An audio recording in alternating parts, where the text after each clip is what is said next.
Hi, I'm Nick Bonner for treestuff.com, and I'm here with board certified master arborist Kevin Brewer from Arborjet. You know, Kevin, we filmed a ton of videos today about different plant healthcare chemicals, applications. We talked about the air knife. And one of the things that I always want to stress to our customers, if you aren't doing plant healthcare, you should be.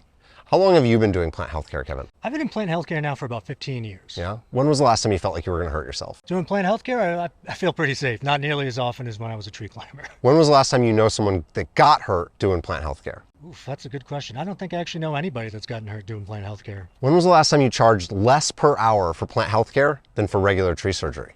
Never. Never. Did you know that the workers' comp for plant healthcare is lower too?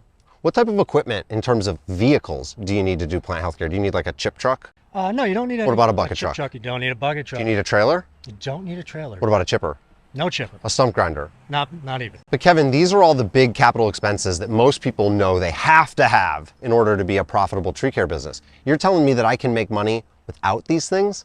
Yeah, much lower input. You know, the startup cost to get into plant healthcare is very low. But I couldn't do it with, say, like just a small pickup truck. You could get started with a small pickup truck and a 5-gallon bucket. Wow. And I wouldn't be removing trees. We'd be keeping them alive, which means that we could keep them alive for longer and build recurring revenue into our business. Exactly. Tree removals, you're always looking for a new customer. The tree's gone, but with plant healthcare, you have kind of that repeat care year after year. Now, tree pruning is often done on a schedule, right? So you can get recurring business from pruning. Pruning is usually done every 3, 5, 7 or longer. How often, if you treat a tree, say you were doing something for this arborvitae or for a customer's ash tree or something, how often are you usually reapplying plant healthcare? Initially, you want to kind of fix whatever's wrong with the tree. So, you know, something like emerald ash borer, you would have to treat every other year kind of indefinitely. But if you have a tree that's stressed out like an oak tree and two-line chestnut borer comes in, you could treat it once for two-line chestnut borer and then move more towards like stress mitigating things like soil management.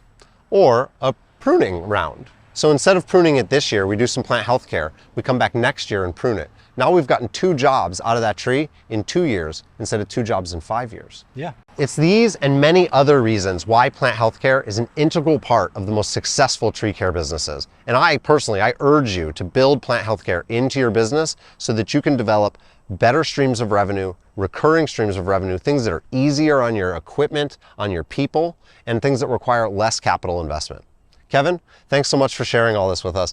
I really hope that we've helped generate some more plant healthcare applicators today. Hope so. Ka-chow! We nailed that one!